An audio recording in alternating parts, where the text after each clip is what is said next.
Shake 1, 2.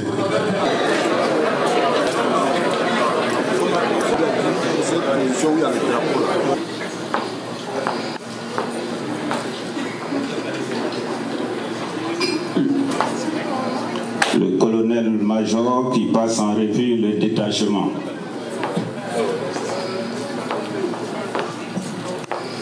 Commandant du détachement militaire pour ce jour.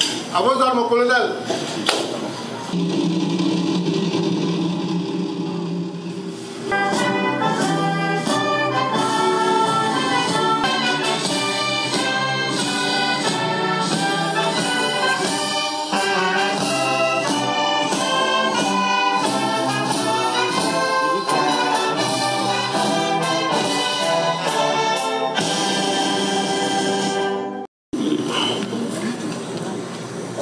Le chef de mission qui passe en revue les troupes.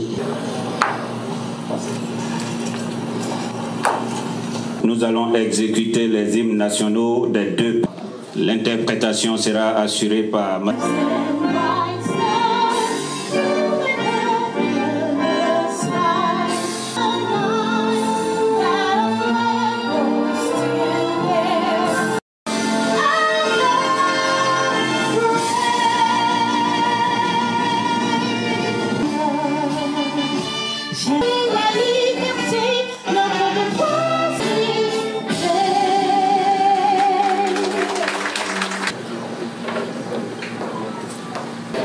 Excellences, Mesdames et Messieurs les ambassadeurs, chefs de mission,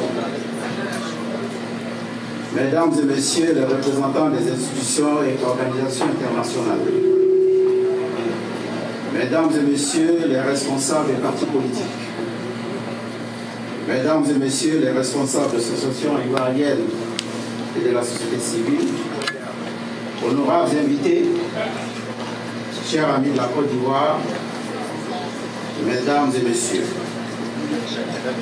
c'est avec un grand plaisir que je vous souhaite la cordiale et fraternelle bienvenue à l'ambassade de Côte d'Ivoire, à Kouaba.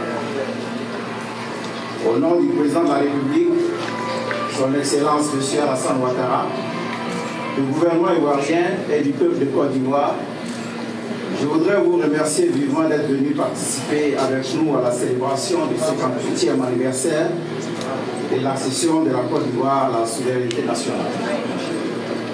Votre présence ici distinguée témoigne de la grande amitié et de l'intérêt que vous portez à la Côte d'Ivoire. Soyez-en remerciés.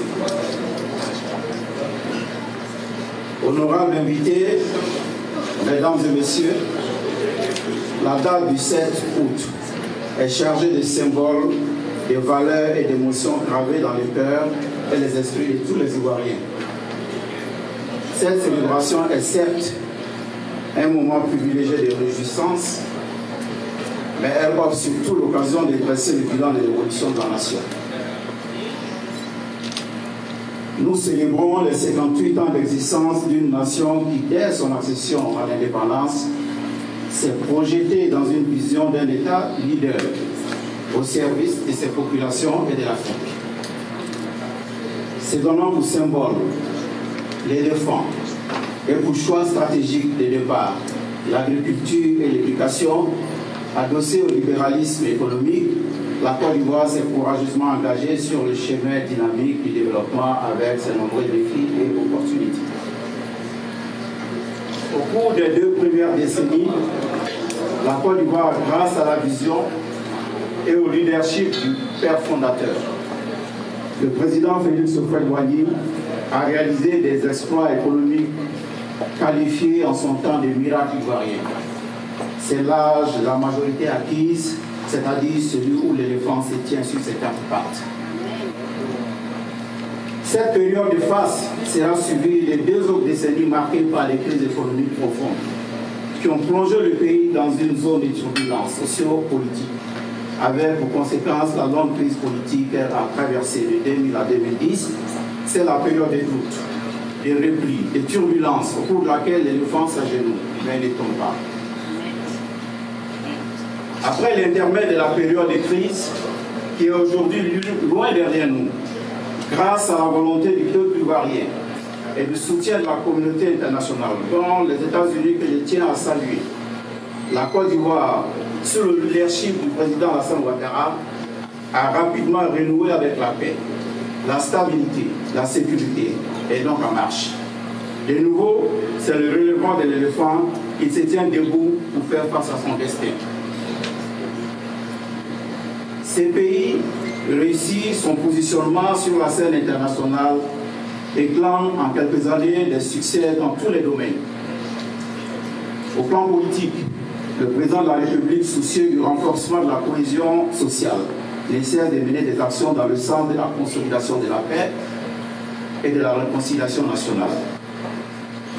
À cet égard, le président de la République a annoncé hier dans son adresse à la nation la signature d'une ordonnance portant amnistie en faveur de 800 personnes poursuivies et ou détenues pour des crimes en lien avec la crise post-électorale, dont Mme Simone Veil-Gbagbo et d'autres personnalités politiques. Toujours dans la consolidation des nombreux acquis sociopolitiques de ces dernières années, le président de la République s'est résolument engagé en faveur des élections transparentes et ouvertes à tous en 2020 avec une forte détermination d'engager la classe politique ivoirienne actuelle à opérer un transfert générationnel de pouvoir. Sur le plan économique, les réformes initiées par le gouvernement ivoirien dans tous les secteurs, notamment les services, l'agriculture, l'industrie, les mines, l'énergie, les infrastructures et la construction ont permis de hisser le pays sur la voie de la croissance dès 2011. Ces réformes ont permis à la Côte d'Ivoire de passer d'un taux de croissance de moins 4,7% en 2011 à une croissance moyenne annuelle de 8% jusqu'en 2017. À ce jour, les prévisions indiquent que l'économie ivoirienne poursuivra son expansion avec la réalisation des grands chantiers de développement dans le cadre de la mise en œuvre du Plan national de développement. Dans le domaine des investissements, notre pays demeure une destination sûre grâce à l'amélioration du climat des affaires et de la mise en œuvre des mesures incitatives dans tous les secteurs du développement. Toutes ces avancées ont été possibles grâce aux efforts du gouvernement ivoirien qui a permis de faire baisser l'indice de sécurité à 1 dans les mêmes proportions qu'à Londres et à New York. Mesdames et messieurs, la Côte d'Ivoire est au travail pour être émergente à l'horizon 2020, avec comme ambition majeure de réussir le pari de la transformation sur place des principaux produits agricoles en accroissant de façon significative la contribution du secteur industriel dans la création des richesses et des emplois. Cette politique de transformation structurelle de l'économie qui vise à lutter efficacement contre la pauvreté par l'augmentation de la valeur ajoutée s'est fait avec une forte implication du secteur privé. Au plan international, la Côte d'Ivoire, avec l'appui de ses partenaires, a obtenu son élection comme membre non permanent du Conseil de sécurité des Nations Unies en janvier 2018. De même, la Côte d'Ivoire a sollicité et obtenu l'organisation de la prochaine assemblée plénière du Comité consultatif international du coton en 2018. Au terme de la récente session du forum ministériel AGOA tenu à Washington DC, la Côte d'Ivoire a été désignée par l'ensemble des pays participants pour abriter les assises du prochain forum AGOA en 2019. Au niveau culturel, la Côte d'Ivoire a obtenu l'inscription du masque Zaouli, symbole de la musique et des danses populaires des communautés Kouro du centre-ouest du pays, au patrimoine culturel et immatériel de l'humanité de l'UNESCO.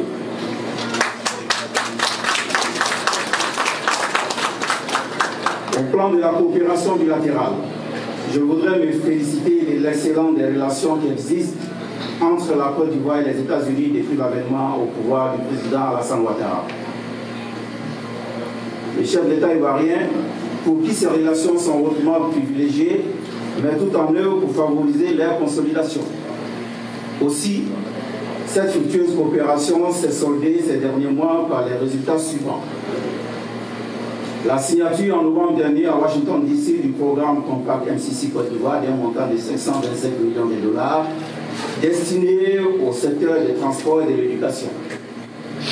La signature de l'accord entre le gouvernement ivoirien et l'entreprise Hershey pour la construction d'usines de production des barres alimentaires au profit des écoles ivoiriennes. Le lancement du vol inaugural à Abidjan, New York, depuis mai 2018. La signature d'importants accords de coopération lors de la récente visite du secrétaire adjoint américain au commerce. Le renforcement de la participation et la participation régulière des jeunes ivoiriens boursiers au programme YALI. Excellence, mesdames et messieurs, la Côte d'Ivoire sait pouvoir compter sur ses amis et partenaires, bilatéraux et multilatéraux, qui lui ont toujours apporté des appuis nécessaires dans sa marche vers le développement. C'est ici l'occasion de lancer un appel vibrant à tous, fils et filles de Côte d'Ivoire, membres de la diaspora, afin que vous ayez toujours foi en l'avenir radieux de votre pays. La diaspora ne peut et ne doit être en marge de la dynamique de développement de la Côte d'Ivoire. En vous rappelant l'appel constamment lancé par le président de la République à prendre la part qui vous revient dans le processus de reconstruction et de relance économique de la Côte d'Ivoire, je vous invite à renforcer votre contribution au développement de votre pays. Bonne fête à la Côte d'Ivoire, un pays béni des dieux, terre d'hospitalité où toutes ces 63 ethnies, les races du monde s'y retrouvent. Locomotive de l'UMOA, deuxième puissance économique de la CEDEAO après le Grand Nigeria, le pays des grands footballeurs Didier Drogba, Laurent Pokoué à Touré. Le pays des grands athlètes Muriel Lauré, Marie-Josée Talou. Est une puissance agricole et un immense potentiel industriel, minier, minéralier. Le pays d'accueil des talentueux fils d'Afrique, Manu Dibango, Salif Keïta, Bokanda Maïga. Le pays du riz et de l'humour. Chers Côte d'Ivoire, nous sommes et resterons unis malgré les vents contraires, malgré nos replis et nos doutes, malgré les reproductions. Chers Côte d'Ivoire, nous sommes fiers de toi. Bonne fête à toi et que Dieu vous bénisse. Merci. Merci, Excellence. Sans transition, nous accompagnons son Excellence avec des applaudissements nourris.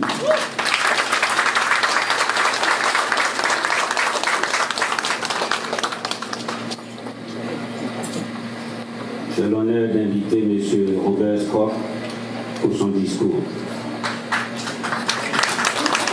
Your Excellency, Ambassador Haidara, colleagues from the Embassy of Côte d'Ivoire, colleagues of the Diplomatic Corps, ladies and gentlemen, I'm honored to join you this evening to commemorate the 50th anniversary of Côte d'Ivoire's independence.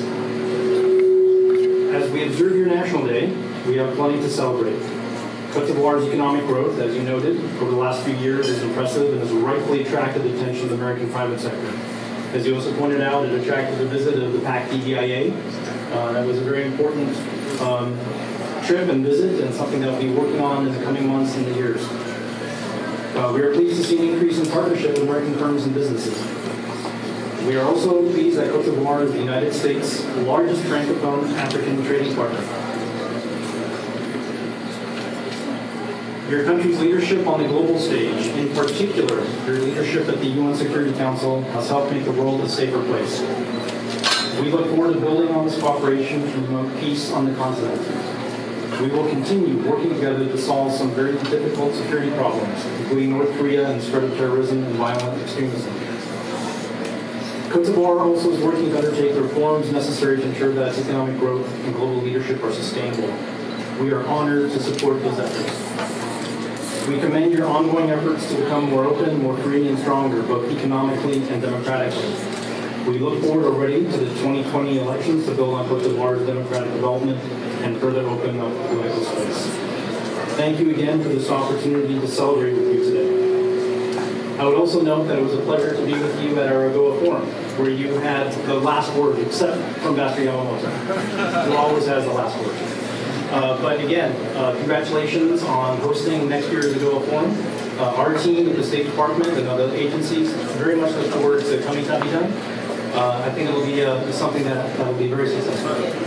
So again, I offer my personal best wishes to Côte d'Ivoire and the Ivorian people. In addition, I'd like to take this opportunity to reaffirm our strong bilateral partnership on this occasion, again, the 58th anniversary of the independence of Côte d'Ivoire. Congratulations again.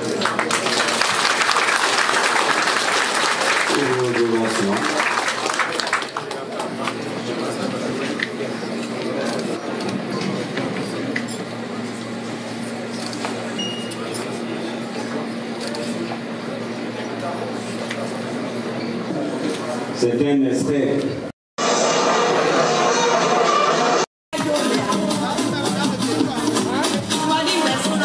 La reine mère fait son entrée du côté gauche.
Tout le monde est content que le président ait entendu la voix du peuple. Le peuple demandait la réconciliation et à la surprise générale de tout le monde, le président a pris le wagon et a avancé dans le sens de ce que tout le monde attendait. Félicitations. Je peux vous dire que je suis à Washington et toutes les personnes que j'ai rencontrées au département d'État, à la CIA et un peu partout, au département Afrique, au Congrès, ils sont extrêmement contents et pensent qu'avec cette nouvelle réconciliation, la Côte d'Ivoire va repartir. Je souhaite une bonne fête d'indépendance à la Côte d'Ivoire.